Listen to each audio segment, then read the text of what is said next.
అంతర్జాతీయ సముద్ర జలాల్లో మళ్లీ యుద్ధ మేఘాలు కమ్ముకున్నాయి. ప్రపంచానికి గుండెకాయ వంటి హార్ముజ్ జలసంధి ఇప్పుడు అగ్నిగుండంగా మారింది.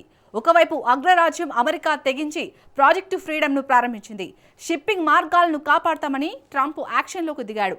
ఈ చర్య కాస్త ఆరోపణలు ప్రత్యారోపణలు క్షిపణి దాడుల పర్వానికి దారితీసింది. ఇరాన్ మళ్లీ దాడులకు దిగుతుంది. అయితే పౌర నౌకలను టెహ్రాన్ టార్గెట్ చేస్తుందా? అగ్రరాజ్యం చేపట్టిన ప్రాజెక్టు ఫ్రీడమ్ అసలు కదేంటి? ట్రంప్ అణుబాంబు దాడికి సిద్ధమయ్యాడా? అసలు హార్ముజ్ జలసంధిలో ఏం జరుగుతోంది? Watch story. ట్రంప్ ప్రాజెక్టు ఫ్రీడమ్తో శాంతి సాధ్యమా? ఇరాన్ ఆటను ఇంకా మొదలు పెట్టలేదా? గల్ఫ్ సంక్షోభం ప్రపంచాన్ని ముంచుతుందా?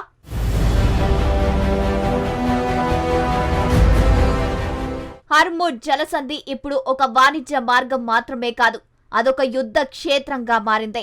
అమెరికా అధ్యక్షుడు డొనాల్డ్ ట్రంప్ అత్యంత ప్రతిష్టాత్మకంగా చేపట్టిన ప్రాజెక్టు ఫ్రీడమ్ తాజా ఉద్రిక్తతలకు కేంద్ర బిందువైంది. ప్రపంచ దేశాలు షిప్పింగ్ రవాణాను సురక్షితం చేయడమే లక్ష్యంగా ప్రారంభమైన ఈ మిషన్ కేవలం కొన్ని గంటల్లోనే తీవ్ర గందరగోళానికి దారితీసింది. అసలు హార్ముజ్ జలసంధిలో ఏం జరుగుతోంది? ప్రపంచానికి అత్యంత కీలకమైన హార్ముజ్ జలసంధిలో నౌకలపై కాల్పులు, డ్రోన్ల కూల్చివేత వంటి పరిణామాలతో దద్దరిల్లుతోంది. అమెరికా నౌకాదళం వాణిజ్య నౌకలే లక్ష్యంగా ఇరాన్ పలు క్షిపణులు, డ్రోన్లను ప్రయోగించింది. ఇరాన్ క్షిపణులను విజయవంతంగా కూల్చివేసినట్లు అమెరికా సైన్యం ప్రకటించింది. తమ హెలికాప్టర్లు ఇరాన్ కు చెందిన 6 చిన్నపాటి బోట్లను ధ్వంసం చేసినట్లు అమెరికా వెల్లడించింది. ఈ దాడులపై అధ్యక్షుడు ట్రంప్ తన ట్రూత్ సోషల్ వేదికగా స్పందిస్తూ కూల్చివేసిన బోట్ల సంఖ్యను 7గా పేర్కొన్నారు. అయితే తమ బోట్లు ఏవీ దెబ్బతినలేదని ఇరాన్ స్పష్టం చేస్తోంది. యుద్ధం అంచున ఉన్న ఈ సమయంలో ఇరాన్ మరో తీవ్ర ఆరోపణ చేసింది. తమ మిలిటరీ బోట్లను కాకుండా సాధారణ పౌర నౌకలను అమెరికా లక్ష్యంగా చేసుకుందని ఇరాన్ వాదిస్తోంది. ఒమాన్ తీరంలోని కసాబ్ నుంచి ఇరాన్ వైపు వెళ్తున్న ప్రయాణికుల బోట్లపై అమెరికా దాడి చేసినట్టు తెహ్రాన్ ఆరోపిస్తోంది. ఈ ఘటనలో 5గురు పౌరులు మరణించారని ఇరాన్ తెలిపింది.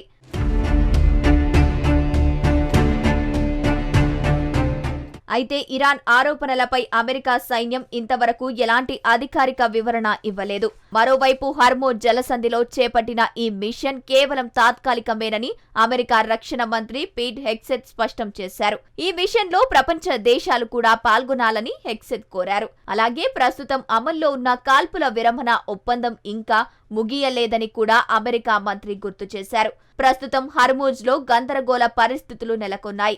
ఎవరి వాదనలో నిజముందో తెలియని ఉత్కంఠ నెలకొంది. హార్ముజ్ జలసంధి వేదికగా అమెరికా, ఇరాన్ మధ్య మాటల యుద్ధం ముదిరి పాకన పడింది. అగ్రరాజ్యం తన నౌకా బలంతో సముద్రంపై అప్రకటిత ఆధిపత్యాన్ని ప్రదర్శిస్తుంటే ఇరాన్ సైతం వెనక్కి తగ్గడం లేదు. హార్ముజ్ పై అమెరికా భారీగా తమ ఆయుధాలను, సైన్యాన్ని మోహరించింది. వందలాది యుద్ధ విమానాలు, హెలికాప్టర్లు, డ్రోన్లు, నిఘా విమానాల మద్దతుతో అమెరికా యుద్ధ నౌకలు నిరంతరం పహారా కాస్తున్నాయి. వాణిజ్య నౌకల రక్షణ కోసం రెడ్, వైట్, బ్లూ డోమ్ ను ఏర్పాటు చేసినట్లు అమెరికా ప్రకటించింది. అయితే ఇరాన్ కు మాత్రం ఈ రక్షణ వర్తించదని, ఆ దేశంపై తమ ఉక్కు దిగ్బంధనం కొనసాగుతుందని అమెరికా స్పష్టం చేసింది. ఇరాన్ ఎక్కడెక్కడ దాడులకు పాల్పడిందో చూపే మ్యాప్ ను కూడా అమెరికా రక్షణ శాఖ విడుదల చేసింది. పరిస్థితిని మరింత ఉధృతంగా మార్చొద్దని ట్రంప్ ను Iran parliament speaker Mohammad Bagher Ghalibaf హెచ్చరించారు.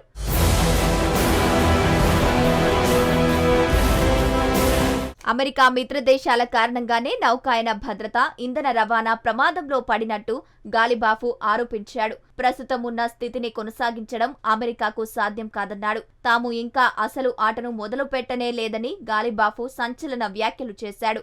ఒక అమెరికా యుద్ధ నౌకపై దాడి చేశామని ఇరాన్ ప్రకటించగా వాషింగ్టన్ ఆ వార్తలను తోసిపుచ్చింది.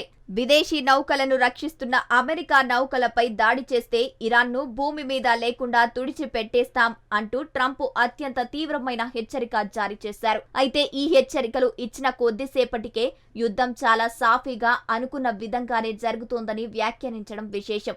మొత్తంగా హార్ముజ్ జలసంధిలో ఉద్రిక్తతలు పరాకాష్ఠకు చేరుకున్నాయి. ఇరాన్ సైనిక సామర్థ్యాన్ని తక్కువ చేసి చూపుతూనే ఆ దేశం అణుబాంబు తయారీని అడ్డుకోవడమే లక్ష్యంగా అమెరికా పావులు కదుపుతోంది. అణుబాంబు విషయంలో ఇరాన్ ప్రస్తుత స్థితిపై ట్రంప్ తనదైన శైలిలో విమర్శలు గుప్పించారు. ఇరాన్కు నౌకాదళం, వైమానిక దళం లేదని ట్రంప్ తెలిపారు. కనీసం విమాన విధ్వంసక పరికరాలు గాని, రాడర్లు గాని లేవని చెప్పుకొచ్చారు. అంతేకాదు, చివరకు ఇరాన్ను నడిపించే నాయకుడు కూడా లేడని సంచలన వ్యాఖ్యలు చేశాడు. అయితే ఇరాన్ అణ్వాయుధం పొందితే ఊహించని సమస్యలు ఎదురవుతాయని ట్రంప్ తెలిపారు. అందుకే ఈ ఆపరేషన్ చాలా కీలకమన్నాడు. ప్రస్తుతం తమ వ్యూహం సక్సెస్ఫుల్ గా సాగుతుందని ట్రంప్ తెలిపారు.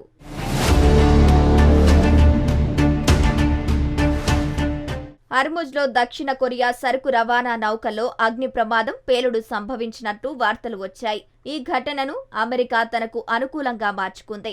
వెంటనే దక్షిణ కొరియాపై ఒత్తిడి తెచ్చింది. ఎస్కాట్ మిషన్లో భాగస్వామి కావాలని ట్రంప్ ఆహ్వానించారు. దీనిపై స్పందించిన సీఏలు వాషింగ్టన్కు మద్దతు ఇచ్చే అంశాన్ని పరిశీలిస్తున్నట్లు తెలిపింది. ట్రంప్ ప్లాన్ చాలా సింపుల్. యుద్ధ నౌకలతో వాణిజ్య నౌకలకు రక్షణ కల్పించి ఇరాన్ను సవాలు చేయడమే. కానీ అది సాహసోపేతమైన చర్యగా చెప్పొచ్చు. అమెరికా ఇప్పటికే గైడెడ్ మిసైలు, డిస్ట్రాయర్లు, అపాచీ హెలికాప్టర్లు, సిహాకు హెలికాప్టర్లు, అధునాతన ఎలక్ట్రానిక్ వార్ఫేర్ సిస్టమ్స్ ను రంగంలోకి దించింది. దీనిని కేవలం ఒక మిషన్ గా కాకుండా విస్తృతమైన రక్షణ ప్యాకేజీగా అమెరికా అభివర్ణిస్తోంది. అమెరికా చేపట్టిన ఈ సాహసోపేత మిషన్ కొంతవరకు ఫలితాలను ఇస్తోంది. ఎస్కాట్ మిషన్ ప్రకటించిన తరువాత 2 అమెరికా యుద్ధ నౌకలు విజయవంతంగా జలసంధిని దాటాయి. డెన్మార్క్కు చెందిన ప్రముఖ షిప్పింగ్ సంస్థ మెర్స్క్ కూడా తమ నౌక ఒకటి అమెరికా రక్షణలో సురక్షితంగా జలసంధిని దాటినట్లు ధృవీకరించింది. మొత్తానికి హర్ముజ్లో అమెరికా తన ఆధిపత్యాన్ని ప్రదర్శించడమే కాదు, ప్రపంచ దేశాలను తన కూటమిలోకి తెచ్చేందుకు ప్రయత్నిస్తోంది. ఇరాన్ నుంచి ఎదురయ్యే సవాళ్లను తిప్పికొట్టేందుకు సర్వసన్నద్ధంగా ఉన్నామని అమెరికా సంకేతాలిస్తోంది. హర్ముజ్లో ఉద్రిక్తతలు ఇప్పుడు పొరుగు దేశాలకు కూడా విస్తరిస్తున్నాయి.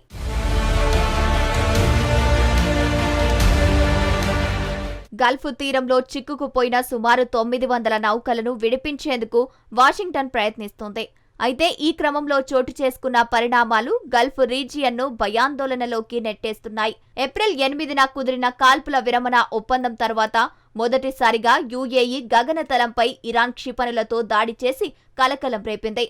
వరుసగా రెండో రోజు కూడా దాడులకు ఇరాన్ కొనసాగించినట్టు యుఏఈ రక్షణ మంత్రిత్వ శాఖ ధృవీకరించింది. ఫుజైరాలోని ఒక చమురు కేంద్రాన్ని డ్రోన్ తాకడంతో భారీ పేలుడు సంభవించింది. ఈ దాడిలో 3 భారతీయ పౌరులు గాయపడ్డారు. ఈ ఘటనను భారత ప్రభుత్వం తీవ్రంగా పరిగణించింది. పౌరులను లక్ష్యంగా చేసుకోవడం ఆమోదయోగ్యం కాదని ప్రధాని నరేంద్ర మోదీ స్పష్టం చేశారు. ఈ దాడుల నేపథ్యంలో యుఏఈ ప్రభుత్వం కఠిన నిర్ణయాలు తీసుకుంది. తమపై జరిగే దాడులను తగిన రీతిలో స్పందించే హక్కు తమకుందని యుఏఈ ప్రకటించింది. ముందు జాగ్రత్త చర్యగా పాఠశాలలను మూసేసి ఆన్లైన్ విధానాన్ని మార్చింది. తమ దేశ గగనతలంలో విమాన ప్రయాణాలపై ఆంక్షలు విధించింది. అయితే యుఏఈపై దాడి చేసే ఉద్దేశం తమకు లేదని, అదొక ముందస్తు ప్రణాళిక లేని పరిణామమని ఇరాన్ పేర్కొనడం విశేషం. అమెరికాకు యుఏఈ అత్యంత సన్నిహిత భద్రతా భాగస్వామి. ఈ దేశంలో అమెరికా సైనిక స్థావరాలు ఉన్నాయి. వాషింగ్టన్పై ఒత్తిడి పెంచేందుకు అమెరికా మిత్ర దేశాలను ఇరాన్ లక్ష్యంగా చేసుకుంటున్నట్టుగా కనిపిస్తోంది.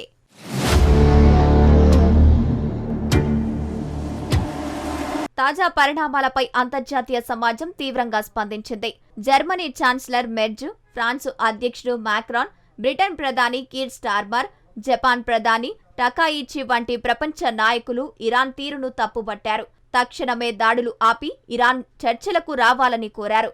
హర్ముజ్లో సైనిక ఘర్షణలు ప్రపంచ ఆర్థిక వ్యవస్థను కుదిపేస్తున్నాయి. ఒకవైపు దౌత్య ప్రయత్నాలు విఫలమవుతుంటే మరోవైపు చమురు ధరల పెరుగుదల అంతర్జాతీయ మార్కెట్లను కలవరపెడుతోంది. ఇప్పటికే ఇరాన్ దాడులతో చమురు మౌలిక సదుపాయాలను కోల్పోయిన సౌదీ అరేబియా శాంతి చర్చల కోసం విజ్ఞప్తి చేస్తోంది. అదే సమయంలో ఇరాన్ ప్రతిపాదించిన 14 అంశాల శాంతి ప్రణాళికలు అమెరికా తిరస్కరించింది. పాకిస్తాన్ మధ్యవర్తిత్వంతో అమెరికా తన ప్రత్యుత్తరాన్ని పంపింది. అణు అంశంపై చర్చించే ప్రసక్తే లేదని ఇరాన్ తెగేసి చెప్పింది. చర్చలు కేవలం యుద్ధాన్ని ముగించడంపైనే జరగాలని స్పష్టం చేసింది. దీంతో దౌత్య మార్గాలు మూసుకుపోతున్నాయి. హర్ముజ్లో మళ్లీ యుద్ధ మేఘాలు మరింతగా కమ్ముకుంటున్నాయి. ట్రంప్ ఆపరేషన్ హర్ముజ్ ప్రారంభించిన మొదటి రోజే ఈ ఏడాదిలోనే అత్యధిక స్థాయిలో చమురు ధరలు నమోదయ్యాయి. హర్ముజ్ మార్గాన్ని సుగమం చేయాలనే లక్ష్యంతో ట్రంప్ ప్రాజెక్టు ఫ్రీడమ్ ప్రకటించారు. అయితే హర్ముజ్ తెరవడం సంగతి అలా ఉంచితే ట్రంప్ ప్రయత్నాలు అత్యంత ప్రమాదకరమైన యుద్ధానికి తలుపు తెరిచినట్లు కనిపిస్తోంది.